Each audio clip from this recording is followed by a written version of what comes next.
Good morning everyone, আমি সৌমি। আর আমার চ্যানেলের আরও একটি নতুন ব্লগে আপনাদের সবাইকে স্বাগত। আজকে শুক্রবার, এখন বাজে 9টা মতন বাজে। আজকে আমি ঘুম থেকে উঠেছি ভীষণই বেলাতে। রোজই বলি না বড়াই করে আমি তাড়াতাড়ি ঘুম থেকে উঠি, না আজকে আমি উঠেছি প্রায় ঘড়িতে তখন 8টা। তো আমি অ্যাকচুয়ালি রাতের বেলা ভেবেই শুয়েছিলাম একটু বেলায় উঠবো। কদিন ধরে শরীরটা খুব খারাপ।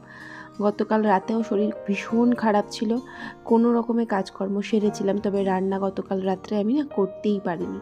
তো ভেবেই রেখেছিলাম একটু বেলায় ঘুম থেকে উঠবো। তো উঠে কাজকর্মগুলো কমপ্লিট করেছি, করে আমি ঠাকুর ঘরে পুজো টুজো দিয়ে ওপর থেকে নেমে সোজা 1 কাপ চা বসিয়ে দিলাম, 2 কাপ।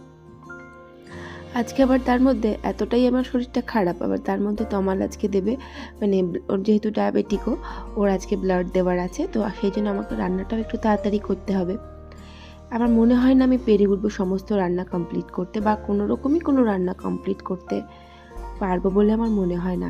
সেই জন্য ভেবেছিলাম আজকে অ্যাকচুয়ালি আমি ভাবিনি, তমালি বললো পিঙ্কি হুটোপাটা করে রান্না করতে যেও না, শরীরটা যেহেতু তোমার ভালো নেই, তো শুধু আমায় গোবিন্দভোগ চালের ভাত করে দিও, তাতেই হবে। তো ওইদিকে চাটা খেয়ে আমি একটুখানি বিছানাটা তুলে নিচ্ছি আগে। তো বিছানাপত্র তুলে নিয়ে তারপর আমি তমালের জন্য ভাতটা বসাবো, এটাই ভেবেছি। তো যেরকম শরীরটা ভালো থাকে না, কাজগুলো করতে ভীষণই লাগে, আর সব এদিক ওদিক হয়ে যায়। তাও তো গুছিয়ে করারই চেষ্টা করি, যেন পরপর সব কাজগুলো সুন্দর করে হয়, এটাই আমরা চাই। তো এই বলে বড় ঘরের বিছানাটা আগে তুলে নিচ্ছি, আর বাবুই ওই ঘরে শুয়েছিল বলে সেই জন্য এখন উঠেছে সবে মাত্র একটু আগে, তো ওই বিছানাটা পরে তুলব। আমার এর মধ্যে হালকা খিদেও পেয়ে গেছে, তো বিছানাটা আগে এই ঘরে বিছানাটা ঠিকঠাক করে গুছিয়ে নিই, তারপর তমালার জন্য খাবারটা বসাবো, তারপরে গিয়ে ওই ঘরে বিছানা তুলব। আর একটা জিনিস আমি খেয়াল করছি, আমি সামান্য কিছু কাজ করতে পারছি কি না পারছি, আমি ভীষণই হাঁপিয়ে যাচ্ছি।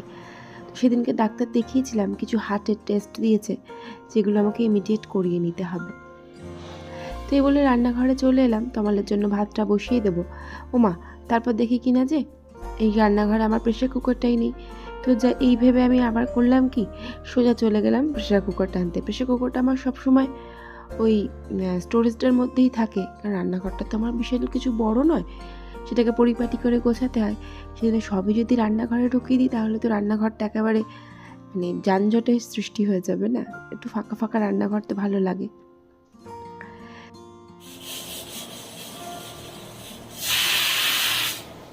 তো এইদিকে আমি তমালার জন্য ভাতটা বসিয়ে দিলাম, আর ভেবেছিলাম ডিমের কারি করবো, সেজন্য ডিমগুলোও সব সিদ্ধ বসিয়ে দিয়েছিলাম।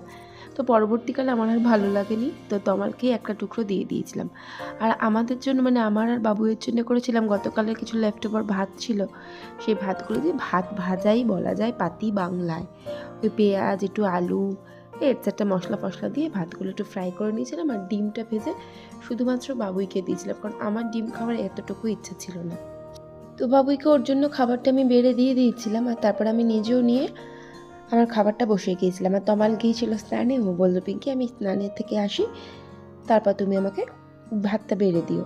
তো আমিও আমার খাওয়া কমপ্লিট করলাম, তমালও বেরিয়ে গেল, আর এরপর সোজা চলে এলাম আমি বাবুইয়ের ঘরের বিছানাটা তুলতে।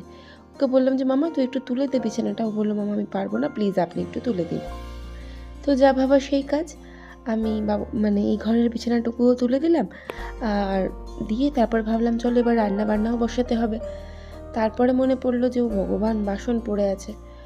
তো এখানে বিছানাটা আগে তুলে নিই, তারপর নিয়ে চলে এলাম আমি রান্নাঘরে। রান্নাঘরের অবস্থা দেখে না সিরিয়াসলি আমার কান্না পাচ্ছিল। মেলায় ঘুম থেকে উঠেছি, হুটোপাটা করে ঝমঝম করে কাজ করেছি, একদম রান্নাঘর হয়ে গেছে আগোছালো। সামান্য সকালের খাবারটুকু করে রান্নাঘরকে আমি যাচ্ছে তাই অবস্থা করে ফেলেছি। তো কোনো রকমে ওপর পরিষ্কার করে নিলাম, আর তারপর চলে এলাম সমস্ত বাসনগুলো মাজতে, কারণ অনেকগুলো বাসন আজকে পড়েছিল। তো বাসনগুলো মেজে ধুয়ে সেগুলো উপর করে দিয়ে তারপর বসাবো আমি রান্না। আজকে রান্নাও যে বললাম সেরকম কিছু রান্না নেই আজকে।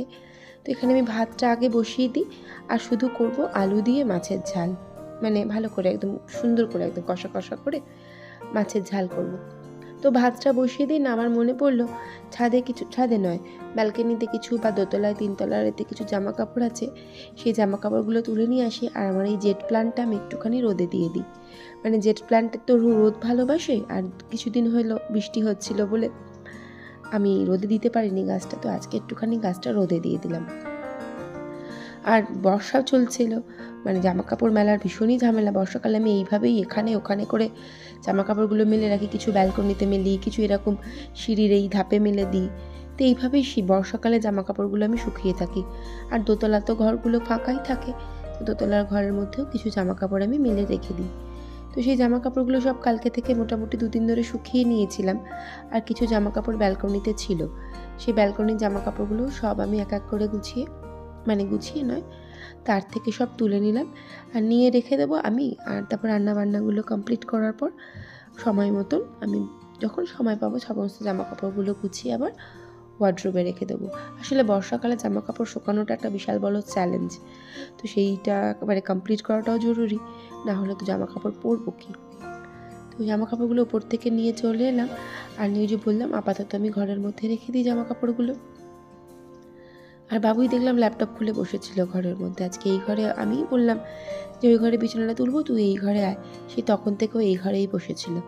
তারপরে ওপর থেকে নেমে আমি সোজা রান্নাটা বসিয়ে দিলাম। তো ওই যে বললাম রান্না আজকে সেরকম কিছুই নেই, আজকে রান্না বলতে শুধু মাছের ঝাল, আর কিছুই না, নাথিং, শুধু এইটুকু দিয়ে আমরা খেয়ে নেবো। আসলে শরীরটা বড্ড খারাপ, সেই জন্য আমি পেরে উঠছি না, আমার ভালোই লাগছে না কাজ করতে। তো এদিকে মাছের ঝোলটাও বসিয়ে দিলাম, মাছগুলো আগে ভেজে তুলে নেব সুন্দর করে। তারপরে ওই তেলের মধ্যেই আমি ওই আলুগুলো দিয়ে যেভাবে করে আর কি সুন্দর করে কষিয়ে, তো তারপরে দেখলাম আলুও কাটা হয়নি, না আলুগুলো তো এইভাবে কেটে নিলাম। মাছটা একদিকে ভাজা হচ্ছিল আর আলুটা আমি কেটে নিলাম। আসলে শরীরটা ভালো না থাকলে সবই হচপচ হয়ে যায়, নাহলে বেসিক্যালি আমি জিনিসপত্রগুলো আগের দিনকে কেটে রাখি আনাজ ফানাজ। গতকাল রাত্রে ছিল ভীষণ শরীরটা খারাপ, এমনি দুপুর থেকে শরীরটা একটু খারাপ লাগছিলই, তারপরে না হাসিও পায় নিজের। বাবুইও কালকে সারাটা দিন রাত মানে সন্ধ্যা অবধি ঘুমিয়েছে, তো আমাকে হঠাৎ ঘুমটা ভেঙে আমাকে বললো মাম্মা আমায় মশা কামড়াচ্ছে, একটু মেরে দিন তো।